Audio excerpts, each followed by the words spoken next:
जय जगत बंधु जय साधु गुरु वैष्णव परिवार जय गुरु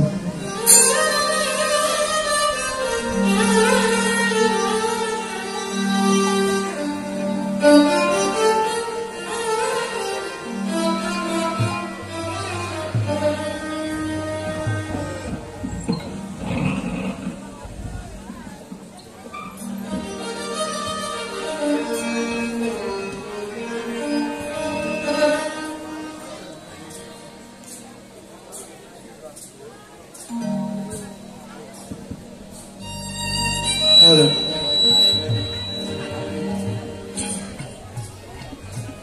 Hello. Hare Krishna. Hare Bol.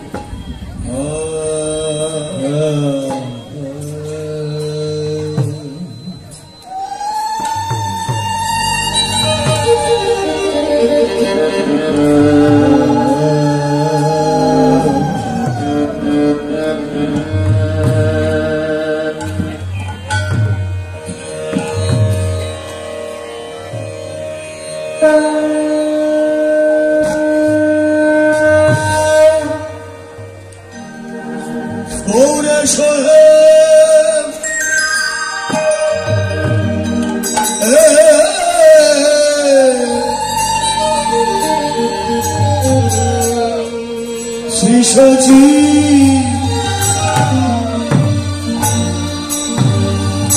নন্দন পুরা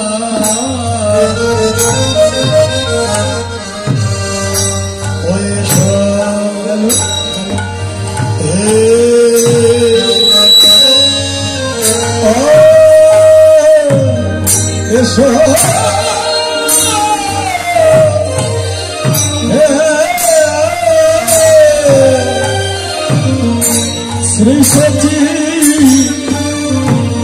নন্দন গোরা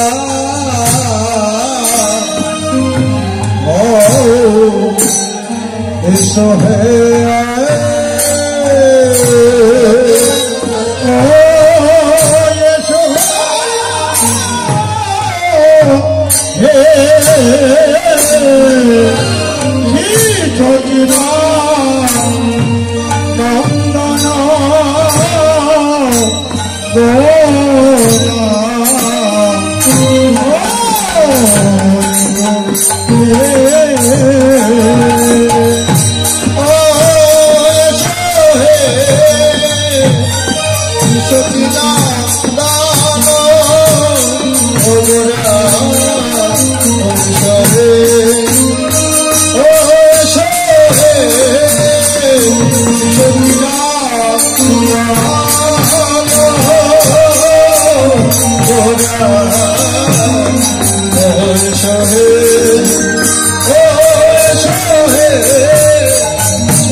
মধুর ভাষ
সেবা করিলে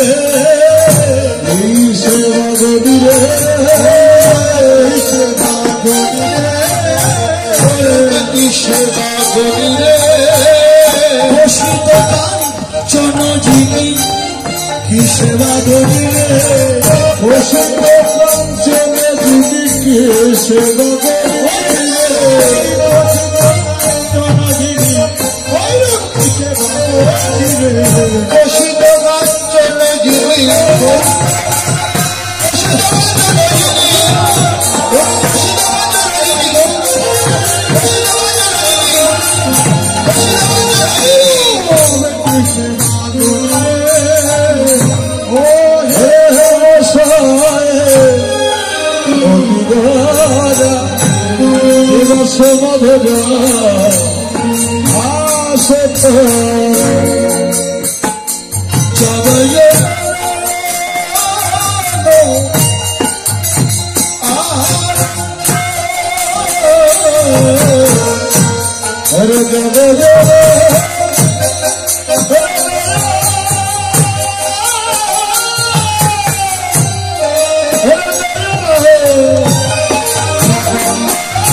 যোগবীর নবদ্বীপ ধাম লীলা আস্বাদনে শ্রীমান গৌরাঙ্গ মহাপ্রভু লীলা স্মরণে অনন্ত কোটি সাধক বৈষ্ণব ভক্তমণ্ডলী লীলা স্মরণের সময় মধ্যাহ্নকাল বা দিবাদিপ্রহর কাল। ভজন বৈষ্ণব গুটিকা গ্রন্থের সময় অনুযায়ী লীলা স্মরণের সময়কাল 12 দণ্ড, 24 মিনিটে হয় 1 দণ্ড। এর 12 দণ্ড আধুনিক সময় অনুযায়ী 4 ঘন্টা 48 মিনিট লীলা স্মরণের সময়কাল। লীলা স্মরণের বিষয়বস্তু, মুখ্য বিষয়, অনেকগুলো বিষয় এই লীলার মধ্যে সন্নিবেশিত আছে। এর মধ্যে মুখ্য বিষয় শ্রীধাম বৃন্দাবনে শ্রীমতী রাধারানীর ভানু পূজার ছলনায় রাধা কুণ্ডে মিলন। এটা হল লীলার মুখ্য বিষয়। লীলা সাধনকারী স্বয়ং মহাপ্রভু, তিনি লীলা আস্বাদন করছেন। তিনি এসেছেন সমাধুর্য আস্বাদিতে। আমার গৌর এসেছেন সমাধুর্য, নিজেই নিজের মাধুর্যকে আস্বাদন করতে। আমার গৌর এসেছেন রাধা ভাব আস্বাদিতে। আমার গৌর এসেছেন আমার মতো সংসার পাপতপদগ্ধ জীব, কৃষ্ণ বহির্মুখ অনাদিকালের অপরাধীকে হরিনাম প্রেম বন্যায় ভাসিয়ে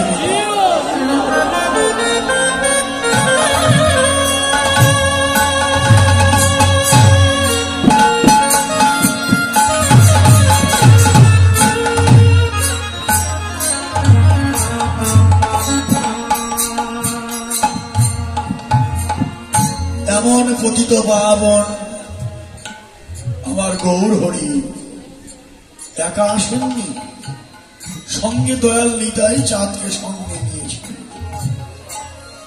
যে দয়াল নিতাই চাঁদে করুণা না হলে আমার গৌরের করুণা আমি লাভ করতে পারি না। নিতাই গৌর দুই ভাই এসেছেন, তারা একাধারে লীলাস্বাদন করতে, অপরদিকে কিতাবদগ্ধ কলিজীবকে উদ্ধার করতে। পতিত পাবন তিনি নেমেছে ধুলার তলে, হীনপতিদের ভগবান। আজ গৌর হরি আমার মধ্যাহ্নকালীন লীলা ভানু পূজায় কানু পূজায় নিজে নিজেই যেন সে লীলা স্মরণ করছেন, আস্বাদন করছেন। ভাবু বৈষ্ণব মহাজন, লীলার দ্রষ্টা পুরুষ, বৈষ্ণব গীতকর্তা, যিনি এই লীলা ধ্যান নয়নে দেখে দেখে এই কবিতাগুলো লিখেছেন। বৈষ্ণব কবি ধ্যানলব্ধ বল। কবি তো অনেক, চারণ কবি বিজয় সরকার, অনাদি সরকার, এরা চারণ কবি। কবির আগে চারণ কবি। পল্লী কবি জসীমউদ্দিন ফরিদপুরের সন্তান, কৃতি সন্তান, আমাদের অহংকার জসীমউদ্দিন। জাতীয় কবি কবি নজরুল, বিশ্বকবি রবীন্দ্রনাথ ঠাকুর। কবির আগে অনেক বিশেষণ আছে, কিন্তু আজকে আমরা যে কবির লীলা স্মরণ করব তারা হলো বৈষ্ণব কবি। কবির আগে তার বিশেষণ হলো বৈষ্ণব। সবার উপরে যার স্থান বৈষ্ণব। এত সহজে তো হওয়া যাবে না। বৈষ্ণব আখ্যা নেওয়া এত সহজ নয়। আর বৈষ্ণব চিনিতে নারে দেবেরও শপথ। দেবতারা পর্যন্ত বৈষ্ণব চিনতে পারে না। স্বয়ং মহাপ্রভু নিজে বললে বৈষ্ণব হবার মনে বড় ছিল সাধ, ত্রিনাদপি শ্লোকেতে পড়ে যাইবার। আমারও সাধ বৈষ্ণব হবার, কিন্তু ওই যে শ্লোক ত্রিনাদপি শুনিছেন তরুরপি সহিষ্ণুরা অমানীন মানদেন কীর্তনীয় সদা হরি, এই শ্লোকের মর্মার্থ বিশ্লেষণ করতে গিয়ে আমিও বৈষ্ণব খাতার থেকে যেন বাদ পড়ে যায়। এত সহজ বৈষ্ণব হওয়া। এই সেই বৈষ্ণবের সঙ্গ পাওয়ার জন্যই এখানে ওখানে ছোটাছুটি। যে তৃণের চেয়েও নিচু হও, তৃণাদপি শুনিছেন। তৃণকে পারিয়ে গেলে সে মাথা তুলে প্রতিবাদ করে না। তৃণের চেয়েও নিচু হতে হবে। তৃণাদপি শুনিছেন তরুরপি সহিষ্ণুরা। এই যে বৃক্ষ, তাকে আমরা কেটে ফেলি, ঢাল ভেঙে ফেলি, কত অত্যাচার তার উপর দিয়ে করা হয়, তবু সে বৃক্ষ কোন প্রতিবাদ করে না, নীরবে ধৈর্য ধরে থাকে। তারপরেও সে আমাদের ছায়া দান করে, কত উপকারই না করে। তুমি বৃক্ষের কাছ থেকে ধৈর্য গুণ শিখে নাও, তোরও বিষয়ষ্ণু না। গাছেরও প্রাণ আছে। বাঙালি কবি সম্পদ স্যার জগদীশ চন্দ্র বসু এটা প্রমাণ করে দিয়েছেন। বাঙালির সম্পদ অহংকার জগদীশ চন্দ্র বসু তিনি প্রমাণ করে দিলেন গাছেরও প্রাণ আছে। গাছকে কাটলে সে ব্যথা পায়, কিন্তু সে কি করে? ব্যথা নীরবে সহ্য করে। আমরা পাতা ছিঁড়ে ফেলি, ডাল ভেঙে ফেলি, তবু সে আমাদের ছায়া দান করে। তুমিও বৃক্ষের কাছ থেকে ধৈর্য গুণ শিখে নাও, তোরও বিষয়ষ্ণু না। অমানীন মানদেন, যে তোমার কাছে মান পায় না তাকেও সম্মান দিয়ে কথা বলো। যে তোমার কাছে সম্মান পায় না, এই রিক্সা যাবে, এরকম ডেকে ফেলি আমরা। রিক্সাওয়ালাকে তাচ্ছিল্য করে ডেকে ফেলি, কিন্তু না, এটা অন্যায়। তাকে সহানুভূতির সঙ্গে, শ্রদ্ধার সঙ্গে তাকে ডাকতে হবে। যে যে পেশাই করুন না কেন, তিনি আমাদের সেবা করছেন। অপরিচিত জনকে আপনি বলে সম্বোধন করুন। রাষ্ট্রপতি বলেছিলেন বদরুদ্দোজা চৌধুরী যে অপরিচিত জনকে আপনি বলে সম্বোধন করুন। সে হোক রিক্সাওয়ালা, হোক ড্রাইভার, যত কাজই করুক না কেন, আপনি তাকে সম্মান দিয়ে কথা বলুন। তাই বলছেন অমানীন মানদেন, যে তোমার কাছে মান পায় না তাকে সম্মান দিয়ে কথা যদি বলতে পারো, তৃণের চেয়েও যদি তুমি নিচু হয়ে যেতে পারো, বৃক্ষের মতো ধৈর্যবোধ যদি তোমার লাভ করতে পারো, তবে তুমি হতে পারো বৈষ্ণবের খাতায়। হ্যাঁ, তুমি বৈষ্ণব।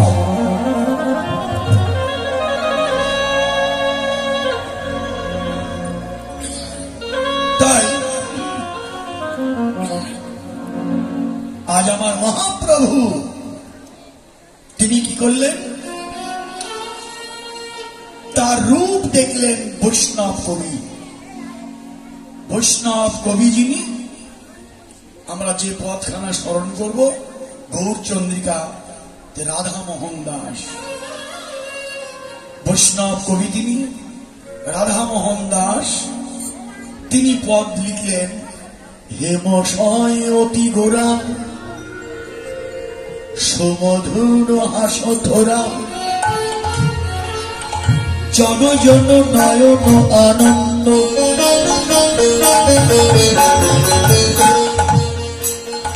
এই যে পথখানা লিখলেন, এটা তো কবিতা।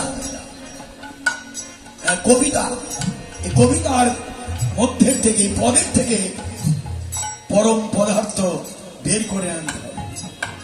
এর মধ্যে আখর যোজনা করেছে, পদ কীর্তন করে তার আখর যোজনা করেছি। হেম ছয় অতি গোড়া, কিসে বা গণি রে, কষিত কাঞ্চন যিনি, আমার গৌর রূপ লাবণী। এই আখর, পদের যে আখর যোজনা, এটা পদের মর্মার্থ উঠিয়ে আনে। যে কষিত কাঞ্চন যিনি, গৌর রূপ লাবণী।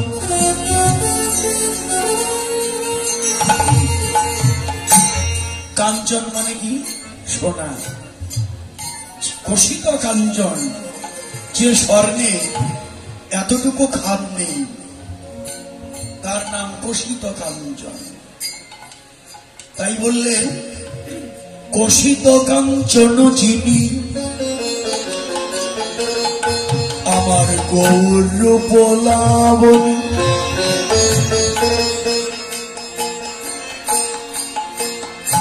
আমার গৌরের রূপটাকে তুলে ধরলেন, প্রমাণ দিতে চাইলেন, দিগদর্শন করতে চাইলেন। তুলনা তো হবে না। গৌর রূপ এ জগতের কোন রূপ দিয়ে তুলনা হবে না, কারণ অপ্রাকৃত। এটা হলো অপ্রাকৃত লীলা, আর আমরা হচ্ছে প্রাকৃত। প্রাকৃত কোন বস্তু দিয়ে অপ্রাকৃত গৌর রূপের কোন তুলনা করা যায় না। বৈষ্ণব কবি গৌর রূপকে সোনার রূপ দিয়ে তুলনা করেনি। কি করেছেন?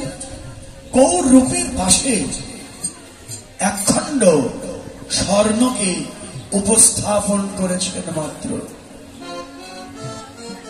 পাশে দাঁড় করিয়েছেন মাত্র, তুলনা করেনি। কি করেছেন? বলছেন সোনার একটি বৈশিষ্ট্য গৌরের একটি বৈশিষ্ট্যের সঙ্গে কিছুটা মিলে যায়। কেমন মিলে যায়? এ জগতের সোনা গলে যায়,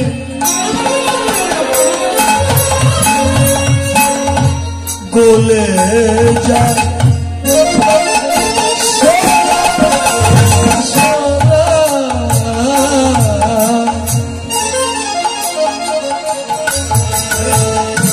সোনা, গলে যায়,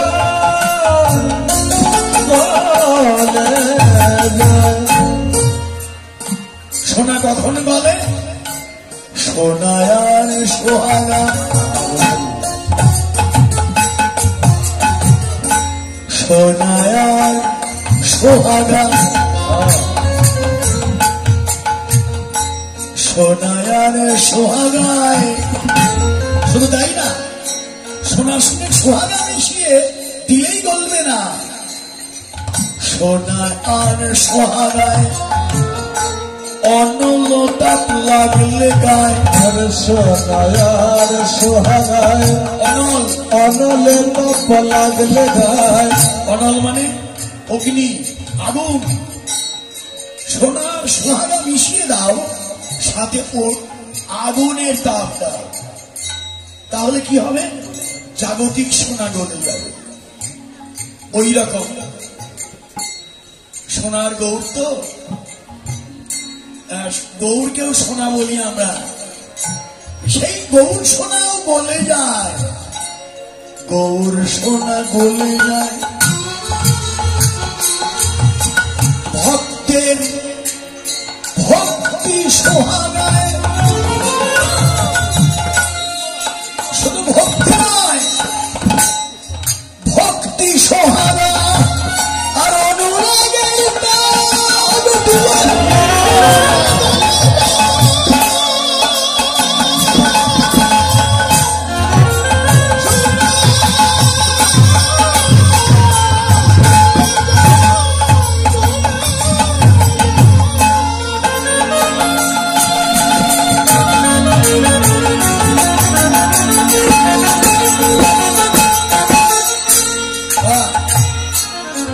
অনুরাগ, অনুরাগের তাপ, এটাই হচ্ছে একমাত্র মূল্য। ভগবানকে, গৌর গোবিন্দ ভগবানকে যদি কিনতে হয়, বলেন কি ভগবানও কিনা যায়? যাবে না কেন? কেনা যায়। এর মূল্য আছে। কি মূল্য? কোটি কোটি টাকা না, বললেন এর মূল্য হলো অনুরাগের মূল্য। অনুরাগ যখন আসবে, লালসা বেড়ে যাবে। এই যেমন আপনারা অনুরাগী, আরে যেখানে হরিনাম, হরিকথা, ভক্ত সঙ্গ, সেখানেই আপনারা। এটাকে বলে অনুরাগ। অনুরাগী ভক্ত ছাড়া এখানে কেউ আসতে পারবে না। এত গরমের মধ্যে ঘর থেকেই অনেকে বের হবে না, অনেকে এসি ঘরে থাকে, কিন্তু আপনি বলছেন এ শান্তি তো শান্তি নয়, এই ঘর নয়। এই অনুরাগী ভক্ত তারা সমস্ত ইন্দ্রিয় সুখ বিসর্জন দিয়ে ছুটে যায় তারা সাধুগুরু।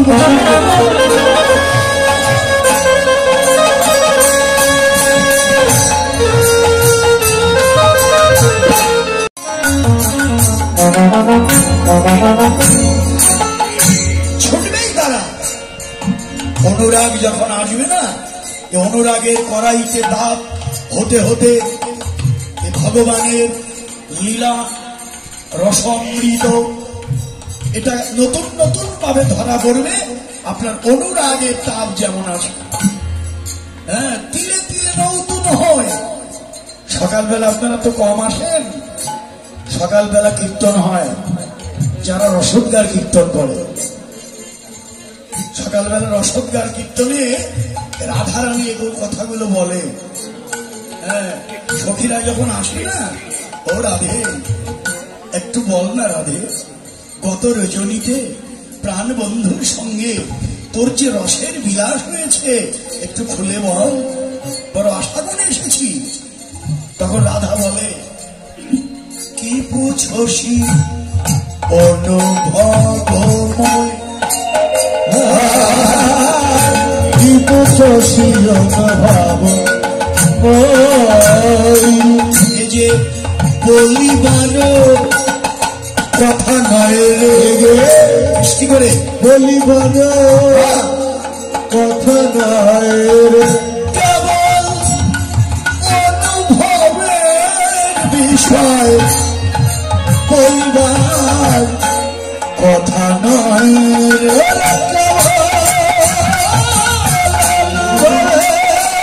বিষয় বলিবার কথা নয়।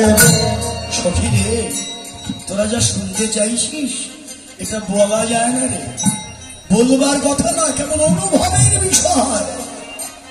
বলে কয়ে বোঝাও যায় না, বোঝানোও যায় না, কেবল অনুভব। তবে শোন একটু বলি, সই প্রীতি মোর অনুরাগ পাখার, সই প্রীতি মোর অনুরাগ পাখালিতে, সই প্রীতি মোর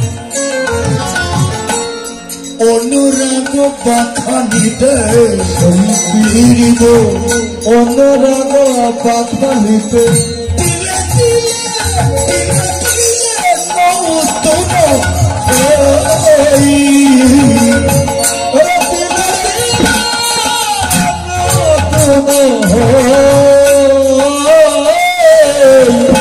নিত্য নবায়, নিত্য নিত্য নিত্য নবায়,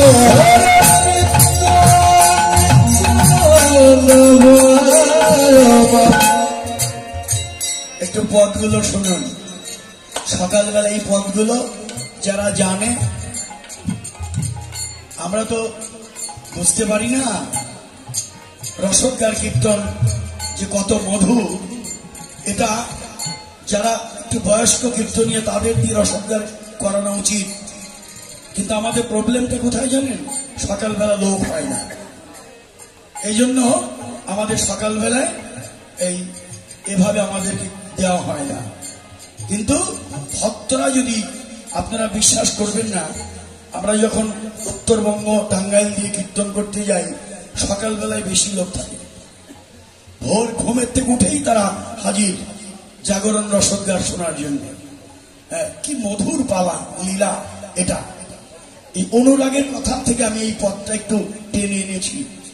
রাধারানী বললেন, ওরে ওই প্রীতি রস, ভালোবাসা, এই যে আমরা এখানে আমার পদেও প্রীতির কথা বলবো, প্রীতি রস অনুরাগের পাখানিতে মানে কড়াইতে, অনুরাগের তাপ হতে হতে এই রস যেন তিলে তিলে নতুন নতুন রূপে ধরা দেয়। অনুরাগী ভক্তের কাছে একই তো কথা। এই যে রাধা গোবিন্দে অপ্রাকৃত লীলা গুণকথা, একই তো পদ, কতবার শুনছেন, কিন্তু তারপরেও শুনে স্বাদ মিটে না। হ্যাঁ, এটা হলো অনুরাগের তাপে এই মধুর রসই নতুন নতুন রূপে ভক্তের হৃদয় কাছে ধরা দেয়।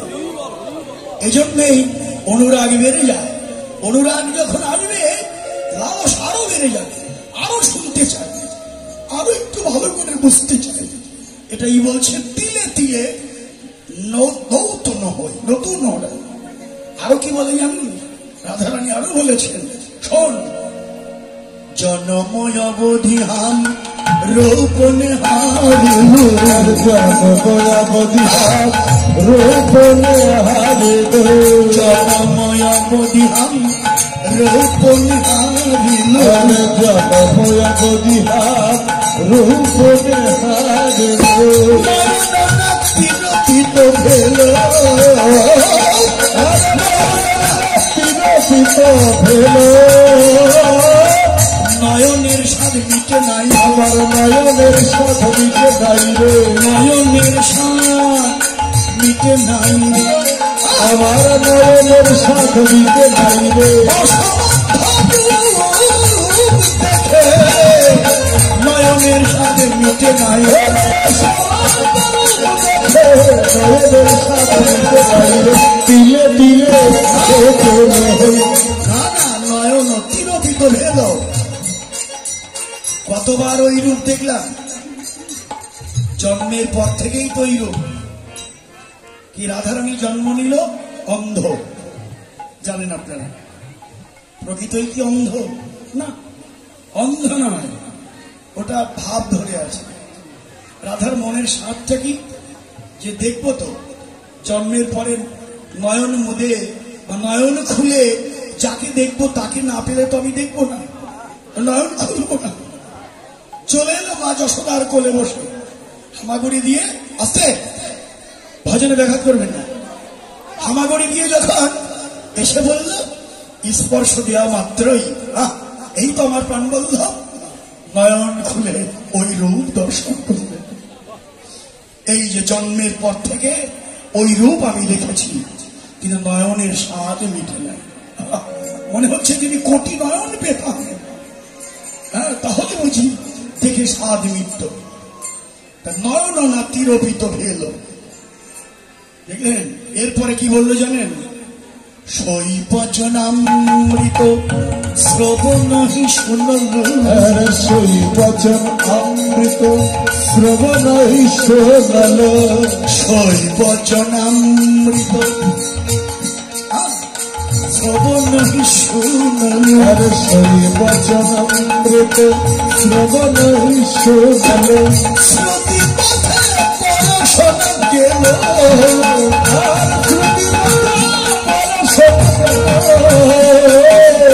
শুনেও কানে সাক্ষী দেয় না, শুনেও কানে সাক্ষী দেয় না, শুনেও কানে সাক্ষী দেয় না। কতবার এই নাম আমি শুনেছি, শুনেও কানে আসতে। এগুলো সব দিকে খেয়াল রাখতে হবে। চতুর্দিকে কোথায় একটু বেশি বেড়ে গেল, কোথায় কমে গেল, এটাই তো উস্তাদের কথা। হ্যাঁ, কি বললেন? কতবার এই নাম শুনেছি, শুনেও কানে সাক্ষী দেয় না, শুনেও কানে সাক্ষী দেয় না। দেখলেন, এটাই তো আপনাদের মতো অনুরাগী ভক্তের কতবার এই কথা শুনি। এরপরেও মনে হয় আর কোনদিন শুনি নাই গো, আর কোনদিন শুনি নাই গো, আর কোনদিন শুনি নাই, আর কোনদিন শুনি নাই গো, এই মধুমাখা শ্যামল, আর কোনদিন শুনি নাই গো,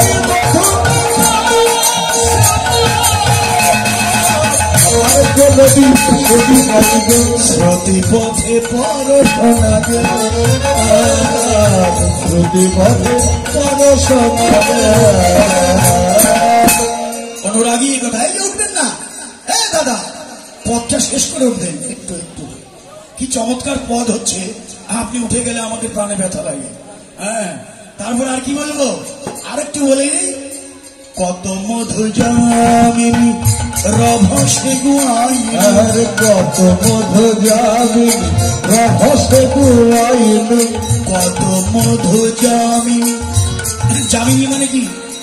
রাত্রি কত মধু জামিনী রভসে গোয়াই, কত মধু জামিনী রভসে গোয়াই, না বুঝিল কই ছনকেল,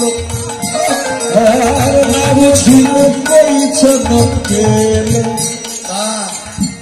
পদের মর্মার্থটা কি বললো? কত রাত, কত মধু জামিনী, কত মধু রাত প্রাণ বল্লভকে বক্ষে নিয়ে কত রাত কাটিয়ে দিলাম, কিন্তু সুখের নিশি কখন এলো কখন গেল বুঝতেই পারলাম না। বুঝিল কই ছনক এলো, কখন যে চলে গেল বুঝতেই পারলাম না। এটাই তো অনুরাগী ভক্তের মধ্যে একই কথা। এই যে কয়েকদিন ধরে কীর্তন হচ্ছে, তাই তো নাম কীর্তন তো হয়েছে নাকি এখানে মল্লিকপুরে 3 দিন নাম কীর্তন হয়েছে, তার আগে ভাগবত পাঠ হয়েছে, আজকে লীলা কীর্তন। তাহলে প্রায় 5 দিন ব্যাপী এই মধুর লীলামৃত নামামৃত হতে হতে দেখতে দেখতে যেন এই বৃন্দাবন ধাম কখন এলো বুঝতেই পারি না, বুঝাই যায় না। এই মল্লিকপুর গ্রামবাসী বুঝতেই পারলো না যে কখন আমাদের যজ্ঞ আরম্ভ হলো আর কখনই বা শেষ হয়ে যাচ্ছে। অর্থাৎ এ যেন এলো আর গেল। তাই রাধারানীও বললেন কত মধু জামিন রভসে গোয়াইন, না বুঝিল কই ছনকেল, সুখের নিশি এলো আর গেল, বুঝতেই পারলাম না। হ্যাঁ, এরপরে বিদ্যাপতি পদ, এটা যে পদটা আমি স্মরণ করলাম, কত বিদগত জন রসয়ন মানই, কত বিদগত জন রসয়ন মানই, কত বিদগত জন রসয়ন মানই, কত বিদগত জন রসয়ন মানই, অনুভব কাহক না দেখো,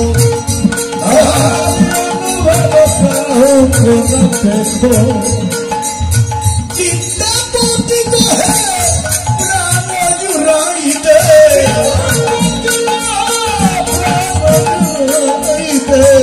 লাখে না মিলিল একো, লাখে না মিলিল বিদ্যাপতি মিথিলার কবি, যে কবির পদ মহাপ্রভু কেঁদেছেন, যার পদ শ্রবণ করি, বিদ্যাপতি মিথিলার কবি। হ্যাঁ, সেই বিদ্যাপতি লিখলেন কত বিদগ্ধ পণ্ডিত দেখেছি, কত বিদগ্ধ জন রসনুমানই। আরে তাদের কথাগুলো মনে হয় অনুমান, অনুভব নেই, অনুভবই দেখি না, কেবল অনুমানে ভজন। তবে হ্যাঁ, বিদ্যাপতি কহে প্রাণ জুড়াইতে লাখে না মিলিল এক। কত বিদগ্ধ পণ্ডিত বড় বড় কথা বলে, কিন্তু প্রাণ জুড়াবার মতো লাখে একজন মিলাও ভার, প্রাণ জুড়াবার মতো এই মধুময় রসামৃত উপলব্ধি করবার মতো যোগ্যতা লাখে না মিলিল এক।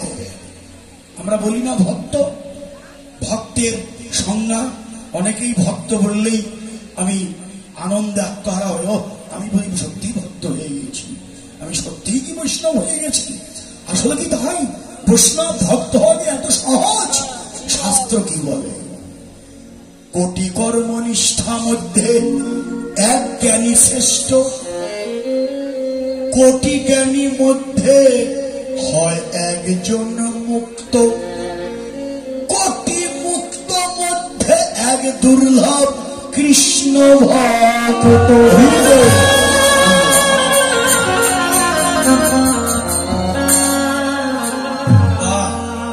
তাহলে দেখুন, সেই অনুরাগ আপনাদের মধ্যে আমরা দেখতে পাই। যখনই আপনাদের কাছে আসি, আপনাদের অনুরাগ দেখে আমাদের অন্তরটা এমন আনন্দে ভরে যায়, যেমন অনুরাগ যদি আমাদের হতো, যে অনুরাগী ভক্ত আপনারা শুধুই ছুটে আসেন। কেন? আমি ওই ভক্তের কাছে যাব, আমি কোথায় গেল ভক্ত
তো দুর্দিন।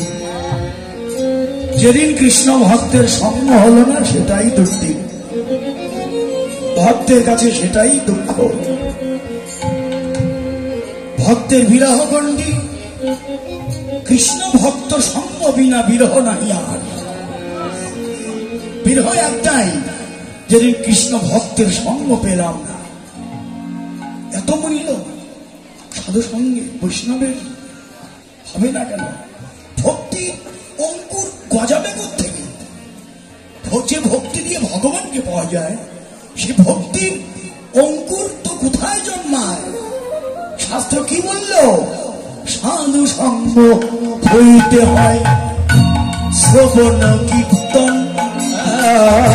সাধু সঙ্গ হইতে হয় শ্রবণ কীর্তন। সাধন ভক্তে হয় সর্ব অনর্থ নিবর্তন। সাধন ভক্তে হয় অনর্থ নিবর্তন। অনর্থ নিবৃত্তি হলে ভক্তের নিষ্ঠা হয়। আর অনর্থ নিবৃত্তি হল ভক্ত নিষ্ঠা হয়। নিষ্ঠা হতে শ্রবণতে রুচি উপজয়। নিষ্ঠা হইতে শ্রবণতে রুচি উপজয়। রুচি হতে হয় শক্তি প্রচুর। রুচি হইতে শক্তি প্রচুর। আসক্তি হইতে জন্মে কৃষ্ণে বৃত্তাঙ্কুর। আসক্তি হইতে জন্মে কৃষ্ণ বৃত্তাঙ্কুর। সেই ভাব কারো হয়ে ঘরে প্রেম না। সে ভাবনার হয়ে ঘরে প্রেম না। সেই প্রয়োজন সর্বানন্দ না। সর্বানন্দ ভাব। দেখলেন তো কি জানিয়ে দিল? সে প্রেমের উৎপত্তি প্রথম সোপান হচ্ছে সাধু সঙ্গ। তাহলে কেন আসবো না আমরা সাধু সঙ্গে?